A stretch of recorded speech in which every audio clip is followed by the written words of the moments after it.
You think Ilia Topuria's trash talk is just raw emotion? Think again. What if his brutal insults against Arman Tsarukyan aren't just about genuine disdain, but a calculated power play designed to manipulate Dana White and the entire lightweight division? The truth about Topuria's mind games is far more cunning than you realize, and it's already reshaping the landscape of the UFC. This isn't just a fighter talking smack, this is a strategic dismantling of a rival's perception, a masterclass in psychological warfare.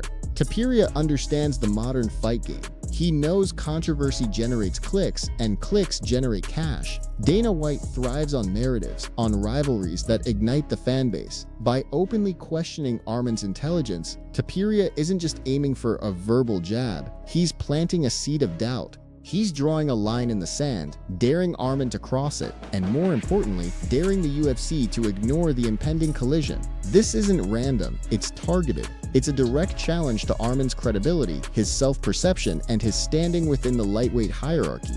And when the champion speaks, everyone, including the brass, listens. That Arman Tsarukyan is stupid. He said he's effing dumb. He also said that he's something it, right? I can't say it because people get offended these days. I'm really impressed of how dumb he is. Oh, tell me why. He's a I don't know, he looks like a kid. Like he's dumb as Basically going on, that Arman Tsarukyan is not the smartest individual on the roster. That's the champ speaking, cold and unfiltered. Topuria isn't just calling Arman dumb, he's dissecting his character. He's suggesting a fundamental flaw, a lack of intelligence that would make him unsuitable for the highest echelons of the sport. This isn't a fleeting insult. It's a character assassination. Topuria is framing Arman as immature, someone who can't handle the pressure or the strategic demands of being a champion. And why is this so impactful? Because it comes from Ilia Topuria, the man who has predicted his own trajectory with chilling accuracy. He manifested his featherweight title. He predicted the knockout of Volkanovski. When Topuria makes such a definitive statement, it reverberates. It forces the audience, and more importantly, Dana White and the matchmakers, to reconsider Arman's readiness. Is Arman truly a cerebral fighter, or is he prone to impulsive decisions that betray a lack of foresight? Topuria's words aren't just an opinion, they're a gauntlet thrown, challenging the very perception of who Arman Tsarukyan is as a fighter and as a man worthy of a title shot. This single statement immediately injects an explosive dynamic into the lightweight division, turning what could be a straightforward contender's path into a psychological battleground. But Topuria didn't pull these accusations out of thin air. He's tapping into a narrative that already exists around Arman Tsarukyan. It's a narrative of immense talent, yes, but also one punctuated by puzzling missteps and controversial actions. Arman is known for his incredible skill inside the octagon, a tenacious wrestler, a developing striker, a legitimate threat to anyone at 155 pounds. Yet, outside the cage, a different image has begun to coalesce. An image that, fairly or unfairly, aligns with some of Topuria's blunt assessments. These are not minor incidents. They are public displays that have, at various points, tested the patience of the UFC, challenged fan perception, and certainly provided ammunition for rivals looking to exploit any weakness. When a fighter is perceived as trouble, even if they are a prodigious talent, it complicates their path to the top. The UFC is a business. Dana White is a promoter who manages talent, but also public relations. Consistent negative headlines, even if minor, can chip away at a fighter's appeal, making them a less clean sell for major main events. Topuria is astute enough to recognize these vulnerabilities and weaponize them. He's not just insulting Arman, he's leveraging existing baggage to diminish Arman's perceived value as a future champion. He's creating a reason beyond fighting skill for the UFC to hesitate. But he's been doing a few things recently, like getting thrown off aeroplanes, which, you know, is never a good look. It's never a good look. It doesn't matter whether you were right, whether you were wrong. It could maybe lean towards being a spoiled little brat. I'm not saying that, but you could think that opinion because he wouldn't get off the phone, so he got kicked off an American Airlines plane. Other things that he's done, I mean, he punched a fan walking out. Biggest one was pulling out of a world title fight against Islam Makhachev, which was a fight that he wanted. This is where the spoiled little brat narrative takes root, and it's a powerful one in the tough guy world of combat sports. Getting thrown off airplanes for refusing to end a call, punching a fan walking out to the octagon, these aren't minor transgressions. They are public relations nightmares. Fighters are expected to be professionals, role models, and certainly not embroiled in controversies that reflect poorly on the brand. The biggest one, of course, pulling out of a fight against Islam Makhachev, a title eliminator, a redemption fight that fans desperately wanted to see after their short-notice classic. Regardless of the legitimate reasons, weight issues, back issues, the optics were terrible. It created a perception of unreliability, of perhaps not being fully committed when the stakes were highest. For Dana White, consistency and reliability are paramount. He needs fighters he can trust to show up, make weight, and perform. Arman's history, as detailed here, paints a picture that clashes with this ideal. Topuria's dumb comment suddenly gains a sinister weight. Is Arman just making bad decisions, or is there a deeper issue with judgment or temperament? These incidents are not just blips. They are data points that fuel Topuria's narrative, making his brutal assessment resonate with a segment of the fan base and, crucially, with the decision-makers who weigh a fighter's marketability against their in-cage prowess. The complexities surrounding Arman Tsarukyan create a genuine dilemma for the UFC. On one hand, his in-cage performances are undeniable. He's on a 5-fight win streak, brutalizing Dan Hooker, dominating Charles Oliveira. He's earned his place at the top of the lightweight contender list. His talent is championship caliber. But then there's the other stuff, the controversies, the perception of a spoiled brat, the decision to pull out of the Islam Makhachev title eliminator. This is where Dana White's role becomes crucial. Dana likes a good story, and Arman's journey is certainly dramatic, but he also values professionalism and reliability. He's been vocal about his frustration with fighters who don't seize opportunities or who create unnecessary headaches. This creates a fascinating push-pull dynamic. The fan base, often contrary to the establishment, has begun to rally around Arman. They see a fighter being victimized by the UFC for his past missteps, denied a shot he's clearly earned. This anti-establishment sentiment is a powerful force in combat sports, and it means that while Dana might have reservations, he also has to contend with a growing wave of public support for Tsarukyan. Topuria, ever the strategist, is playing directly into this. By openly attacking Arman, he's not just generating heat for a potential fight, he's forcing the UFC's hand. He's demanding a response, whether that response is to punish Arman further or to put him in the cage with Topuria to settle the score. The lightweight division isn't just a weight class, it's a political battleground, and Topuria is expertly navigating its treacherous terrain. Dana White came out a while ago and was like, he's working his way back. He's not getting the title shot, so that means he's going to have to fight his way back to the title. Now people are supporting Arman because they like to go against the UFC, and they're like, oh, Arman's our guy. He's being victimized by the UFC. So let's support Arman, right? Well, listen, if Ilia Topuria gets through Justin Gaethje, then that is gonna be the next fight. It's as simple as that. And Arman Tsarukyan. This is the smoking gun. Dana White explicitly stating Arman is working his way back and not getting the title shot. This confirms the UFC's reluctance despite Arman's incredible win streak. Dana's words aren't just offhand remarks, they are policy statements. They dictate the promotional narrative. It creates a vacuum that fighters like Topuria are more than willing to fill. The fan reaction is equally telling. People naturally gravitate towards the underdog, the perceived victim. So, if Dana says Arman isn't getting the shot, a significant portion of the fan base immediately backs Arman. They interpret it as the UFC trying to hold a legitimate contender back, rather than legitimate concerns about past behavior or marketability. This dynamic is a goldmine for Topuria. He can insult Arman, claim he's dumb, and simultaneously position himself as the solution to the lightweight division's problem. He knows that if he defeats Justin Gaethje, the pressure for the Arman fight will be immense, regardless of Dana's prior statements. Topuria is essentially saying, you might not want him as champion, but I'll put him in his place. This is not just trash talk. It's a calculated move to shape the future of the division, forcing Dana White's hand by creating a matchup too compelling to deny.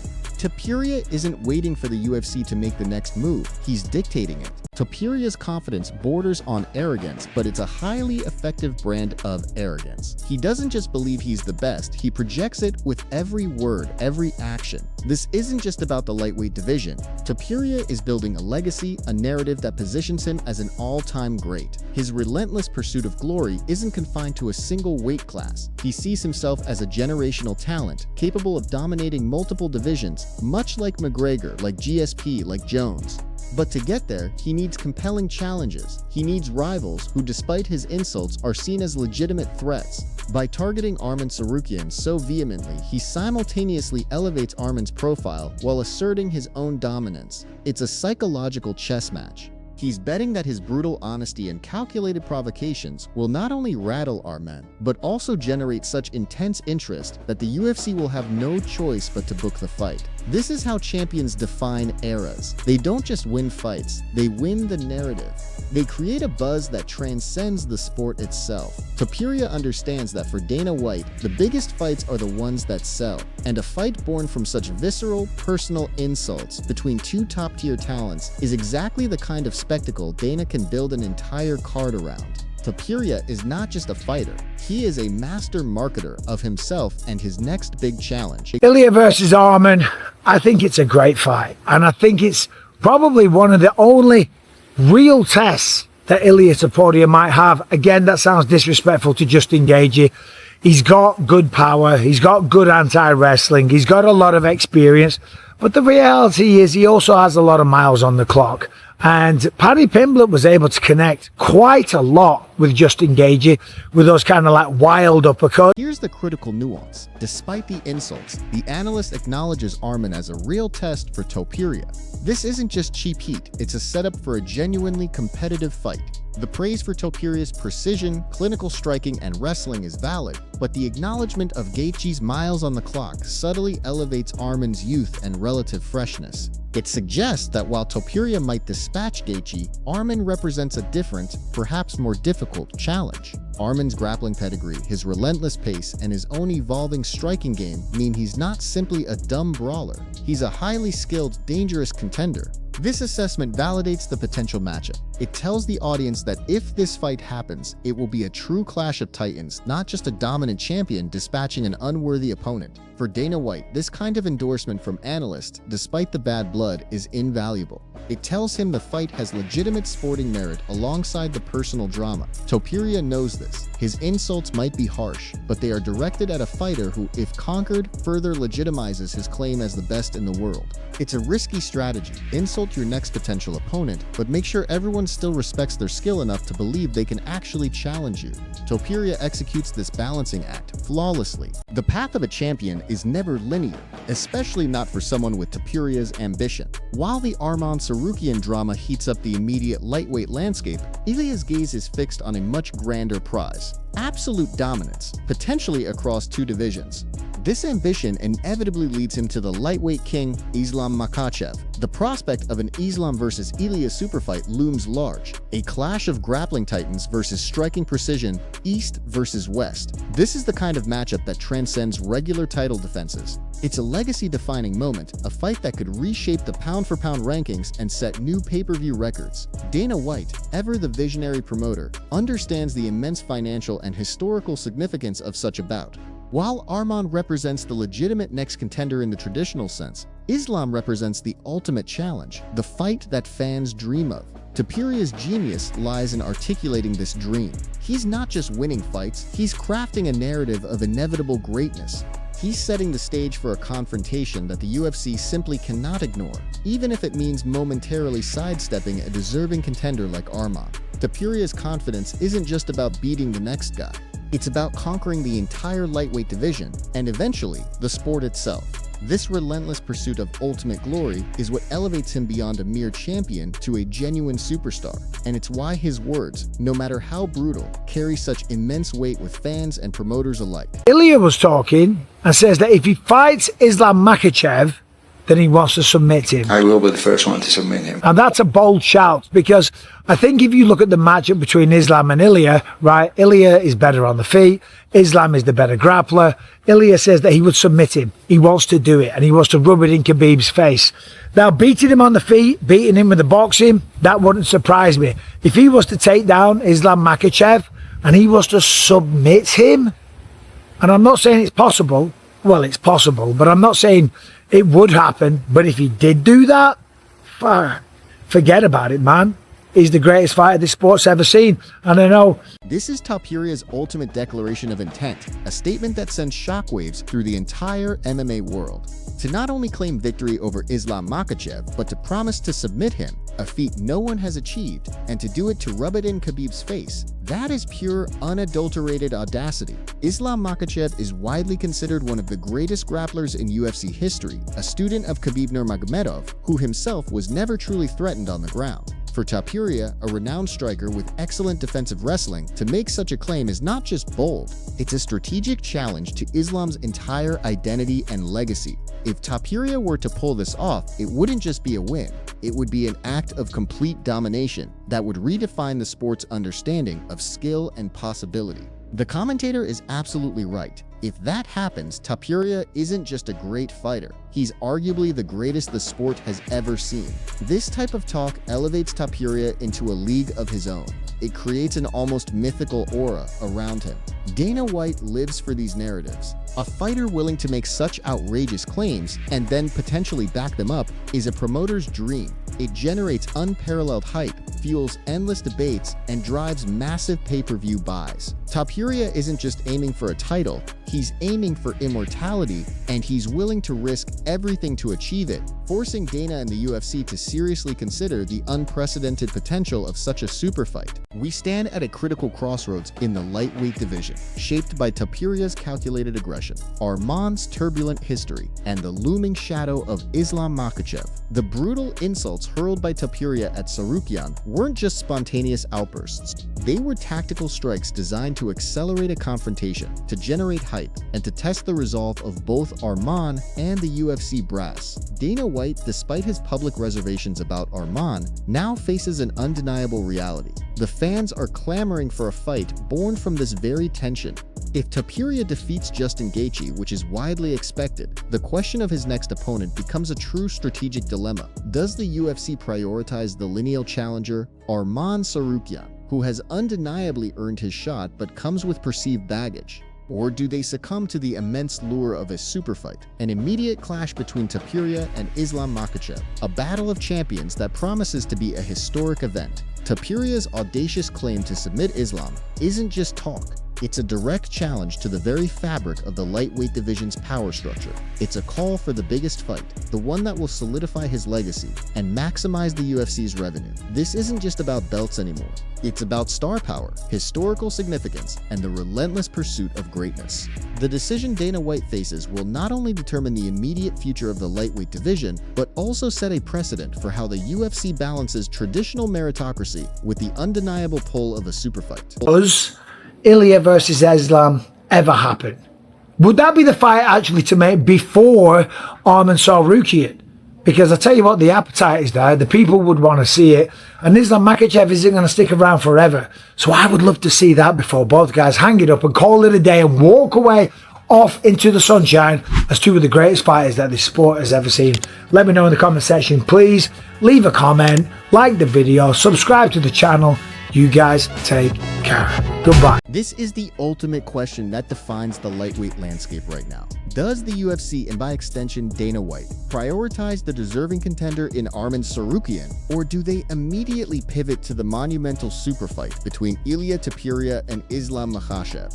The appetite for Islam versus Ilia is undeniable. It's a clash of styles, of personalities, and of champions that has legacy written all over it. The argument that Islam Makhachev isn't going to stick around forever is a potent one. Opportunities for such generational clashes are rare and fleeting.